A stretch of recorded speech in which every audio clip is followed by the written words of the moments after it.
Allah hadir bagi kita dan hendak memberi berkat, melimpahkan kuasa Roh-Nya bagai hujan yang lebat.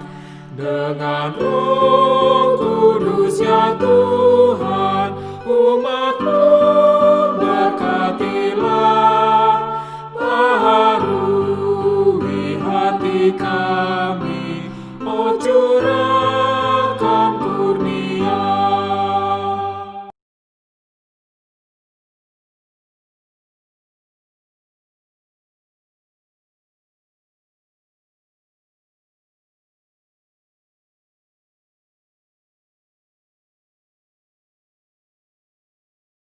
Maha kasih yang ilahi, nikmat sorga turunlah, mendiami hati kami, Kau mahkota kurnia. Yesus, Kau berlimpah rahmat, sumber kasih yang besar. Datanglah membawa selamat bagi kami yang gentar.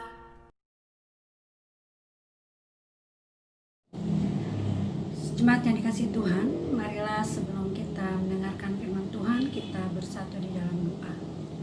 Bapa yang penuh kasih, kami mengucap syukur atas pimpinan dan penyertaan-Mu sehingga Gereja Kristen Pasundan Jemaat Smyrna Cikarang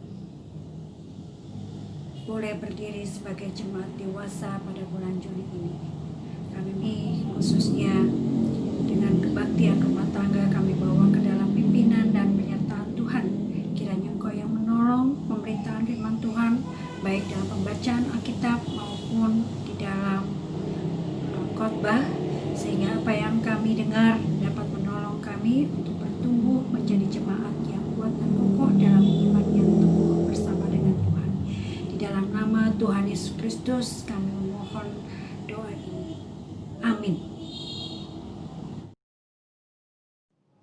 Roma 5 ayat 12-18.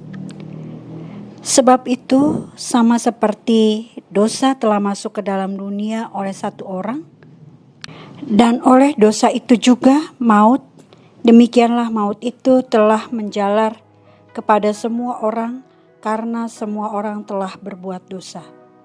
Sebab sebelum hukum Taurat ada, telah ada dosa di dunia, tetapi dosa itu tidak diperhitungkan kalau tidak ada hukum Taurat. Sungguh pun demikian, maut telah berkuasa dari zaman Adam sampai kepada zaman Musa, juga atas mereka yang tidak berbuat dosa, dengan cara yang sama seperti yang telah dibuat oleh Adam, yang adalah gambaran Dia yang akan datang. Tetapi karunia Allah tidaklah sama dengan pelanggaran Adam. Sebab jika karena pelanggaran satu orang, semua orang telah jatuh di dalam kuasa maut, jauh lebih besar lagi kasih karunia Allah dan karunia-Nya yang dilimpahkannya atas semua orang karena satu orang, yaitu Yesus Kristus.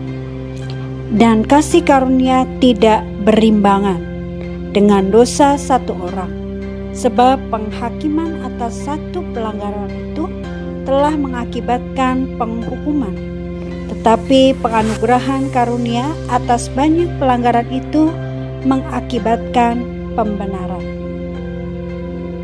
Sebab jika oleh dosa satu orang maut telah berkuasa oleh satu orang itu, maka lebih benar lagi mereka yang telah menerima kelimpahan kasih karunia dan anugerah kebenaran akan hidup dan berkuasa oleh karena satu orang itu, yaitu Yesus Kristus. Sebab itu, sama seperti oleh satu pelanggaran, semua orang beroleh penghukuman. Demikian pula oleh satu perbuatan kebenaran, semua orang beroleh pembenaran untuk hidup. Jemaat yang dikasihi Tuhan yang baru kita dengar mengajak kita merenungkan siapakah kita. Kita umat manusia adalah orang-orang yang berdosa. Keselamatan dan pembenaran yang kita terima adalah karena kasih karunia Allah dalam pengorbanan Yesus Kristus di kayu salib. Kita sadar perbuatan baik tidak akan menyelamatkan kita. Mengapa demikian? Karena kerapuhan diri kita sebagai manusia terhadap dosa telah membuat kita seringkali bertindak tidak benar di hadapan Allah. Dan tindakan yang tidak benar itu berdampak bagi sesama. Sebagai contoh, ketika kita berdusta, maka kita bukan hanya melakukan ketidakbenaran di hadapan Allah, tetapi kita telah merugikan orang lain yang kita dustai. Begitu pula dengan perbuatan-perbuatan jahat lainnya. Kita tidak hanya melukai hati Allah, memberontak terhadap firman-Nya, tapi juga kita merugikan orang lain dengan kejahatan yang kita buat.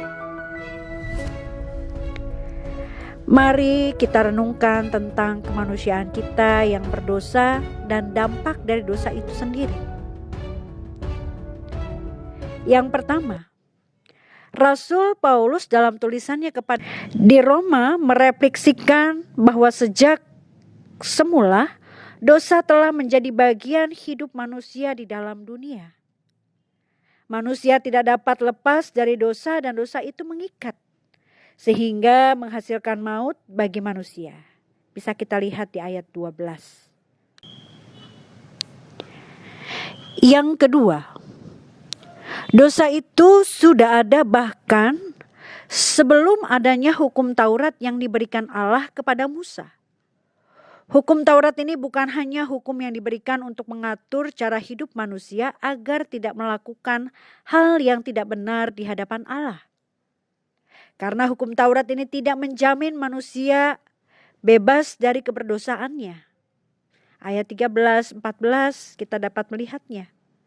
Tetapi hukum Taurat sebagai cerminan yang memperlihatkan kepada manusia betapa berdosanya mereka dan betapa mereka membutuhkan pengampunan Allah. Yang ketiga, Rasul Paulus mengingatkan dan mengajarkan kembali bahwa ada kasih karunia yang Allah berikan, yakni pengampunan yang dianugerahkan Allah kepada mereka yang percaya kepada Yesus Kristus, yang membawa pengampunan melalui pengorbanan di kayu salib dan menjadikan manusia dibenarkan, yakni diterima oleh Allah. Dengan demikian, Rasul Paulus menekankan betapa kita semestinya bersyukur atas anugerah yang diberikan Allah, bahwa pengampunan itu telah Allah berikan melalui pengorbanan Kristus, dan dalam pengampunan itu manusia menjadi dibenarkan. Saudara-saudara, firman Tuhan mengajarkan kepada kita dua hal. Satu, konsekuensi bagi kita orang percaya yang sudah diampuni dan dibenarkan, yakni hidup dalam kebenaran. Artinya kita melakukan hal yang benar di hadapan Allah, yakni dengan mengikuti teladan Yesus Kristus Tuhan kita. Yang kedua, untuk dapat meneladani Tuhan Yesus, kita harus punya relasi yang terus-menerus dengan Tuhan, secara pribadi maupun dengan persekutuan orang percaya. Pemberitaan firman Tuhan, karya pelayanan dan kesaksian bersama menjadi tugas kita sebagai gereja.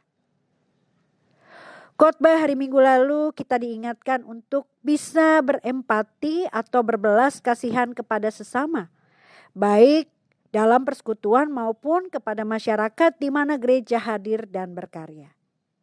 Mari saudara-saudara kita ungkapkan syukur kita atas keselamatan dan pembenaran Allah dengan berupaya meninggalkan keberdosaan kita dan hidup meneladani Tuhan Yesus sebagai jalan kebenaran.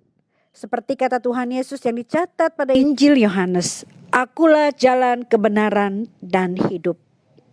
Kiranya Tuhan menolong kita. Amin.